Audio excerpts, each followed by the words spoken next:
pour la routine dans votre basalate. Un leader a un modèle. C'est un exemplaire. Un leader y est mouton. Ils ont les quand même osa na poto awoneti frère moko na yebi. Bon maman moko tata moko grand frère na ye azala ki soki na mboka poto kutu te mboka moko kaka ya région moko boye kuna za kotina mboka pa frère na ye atongele ndako. Oyebili kama sala ki. Yo ya frère na ye atindi asoma ndako ko sopela ki kuku. Roger. Oya ye moko asilisi. Bon c'est frère tango musale anani contre sili ya musala zongi na mboka ke notala. On est grand frère la sangai. Musalo sale. Musalo sale nenga. Ake no kuta donc atia kaka ba fondation. Mais ye moko. Ya ye moko esila. Merci de qu'on a eu qui leadership. Musalo ba pesa ki en tant que leader ne sa ni échoué. Mais on ya ko na pete. Quand na batu bazali ko avantage musolo ba kete osaka ko tinda ba dictateur. C'est pas sala boy. Ne ya mwana ba baza ba chef. Ko ya ko monete Moïse tango azali ko sala musane o en tant que leader hapana Israël quand na mabele ya désert. Ko ya ko mona ke tango zo pesa ba ordre ya malamu o yote pa na Nzambe. Azapoza la sirke makamunga na pesi bino bozali ko sala avec soin na ndenge Nzambe alingeli yango. Mais na tango bana ize bazako tambola gauche droite ke bazoko kisa ko tambola na ndenge Moïse azali ko sengela ba tambola te.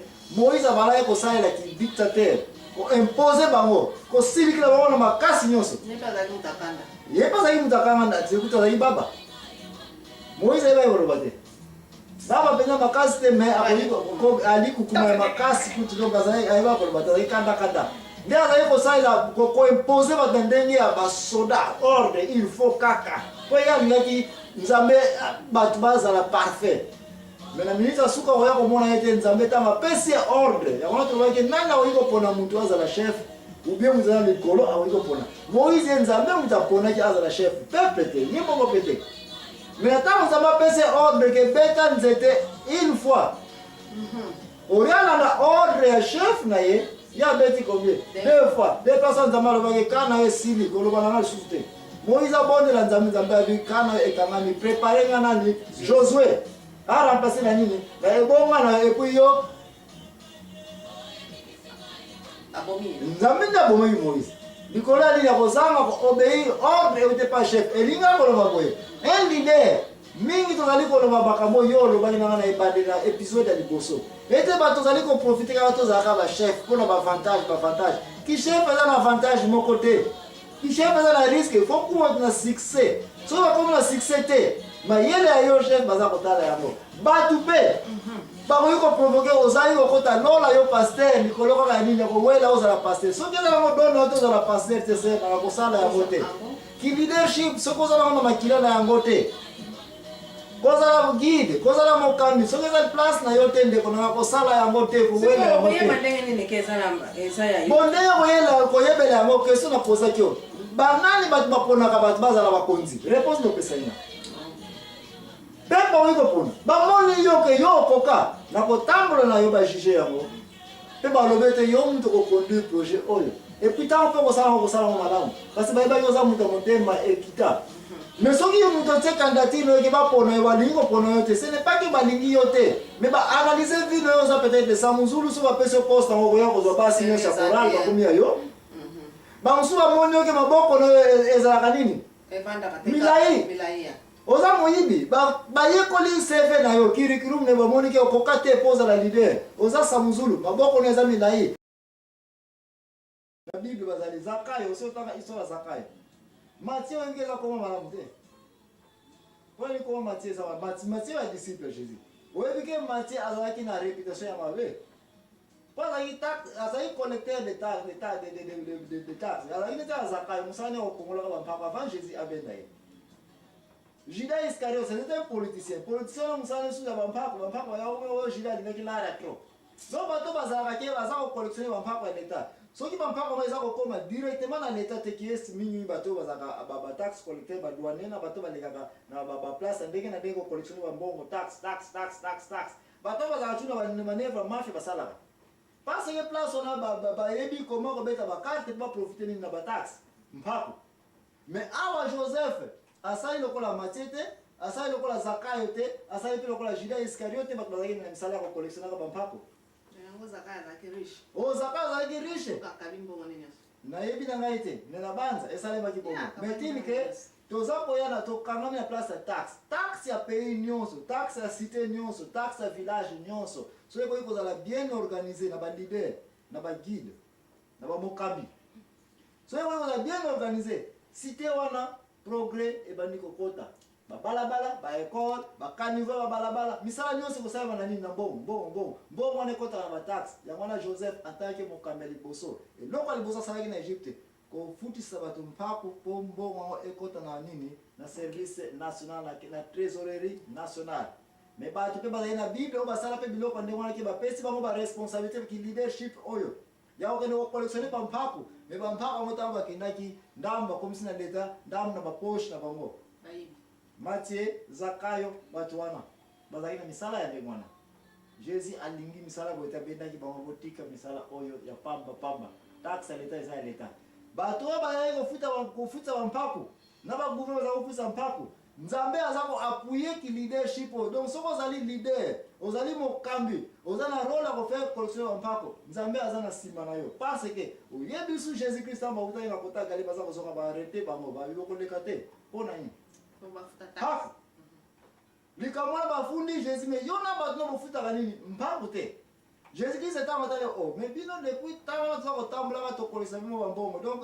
bo futa ba mpako te babi to futa ka te oh ah toza obje bo futa mais mec to sana bongo te alors wana nini boza to koti ko lekate soki bo futi mpako te parce que l'état ko il faut progresser te soki ba mpako za ko futa te Jésus alors il to okene nulle part il faut to futa nini mpako babi mo mbongo za tala boke na mai ko kono kusala nini au péché mbisi obo kanga azali na mboko paso azana mbongo na kati mbongo na tambo uzango bufuta ni likambo sale makona certificat na sote nimba tsaka kana bible te tamba ke iba péché bazui mbisi yango tamba paso lie mbongo bazwaki intérêt za wakite juste mbongo na pa juste en va couper kaka ekoki pona kaka non et pas na Jésus bakama corruption ezate mbongo ya mpako à Dieu ce qui est à Dieu, à César ce qui est à Dieu. Les places là de Konangaï. Et puis ça nous continuer place Jésus-Christ à Dieu ce qui est à Dieu, à César ce qui est à César.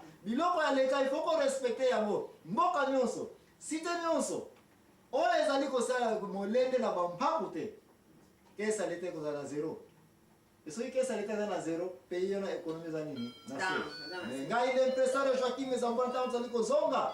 Na ko continuer ko répondre mama ali na ba leader nyonso asili ko pesa ngai David, Joseph, Josué, Moïse, na Joseph ba kati ko pesa ngai n'est-ce pas na ko tante ko na kaya moko na moko yeba mokambi oyo makamuni na asala ya malamu e comment ba sala yango qui est modèle mais si tout à l'ampasi oyo ezalaka pona yo leader est-ce que c'est na avantage que la repos au moni place ngana lobeli ba avantage ya kozala chef ya Joseph rien asali musala na yaka pa futa mandinga za kufuta ma pas d'avantage c'est ce contraire travail nini dire ko le kabatu nyonso po akokisa nini mission na avec succès dès qu'on kene musika tenga l'impresseur Joachim Zambana kat na émission oyo ya rôle ya guide accompagner mama ani mtazali nani activiste merci activiste liga kwa mtu azali ko sala nini mtazolo bana place ya bato baza ba kokolo bate pour vous autres la mission à la télévision moyen pour loba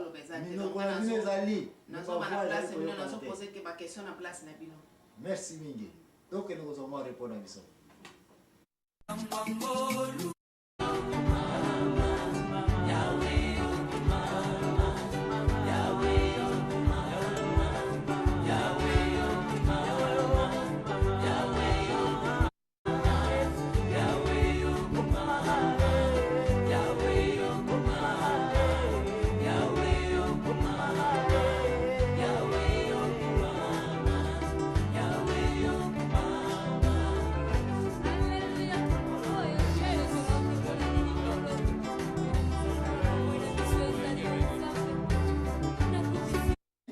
bande ko toko zonga sima makambo to uti ko lobela te sino ke bande ko nyonso basili ko ebete to sili ko conclure na vie ya Joseph et comment azalaki mutu pamba na bazamba mama anautai ko pesa explication ya ndenge nini a prophétisaki ya kozala leader to a kozala mokambi ya bande ko na ye et puis akomaki yango pe et puis tu es comme on appelle ma commune Égypto ndengina koma ki mokambi premier ministre Égypto comment bimisa ki bana Égypto na mpasi na tango ya 7 ans ya crise kota kina 7 ans ya ba production to moni était Joseph to yutu tirer conclusion na projet wana azwaki ya ko grouper ba blé loso ba graine biloko kolia pour 7 ans to moni atonga azala pena moi graine privé quelque part que moi dépôt na ye ya baloso et que tant crise kota ki à part oya niveau national a groupe ki ba ya asuna pembe na ligablo na magasin na ba so maka oya yenini ba biloko ki eto comparer ngo uza komona na mikolo ba leader rebelle ba biloko mona atango na pembeni pona ye moko pota en crise ko kota cycle za su komona te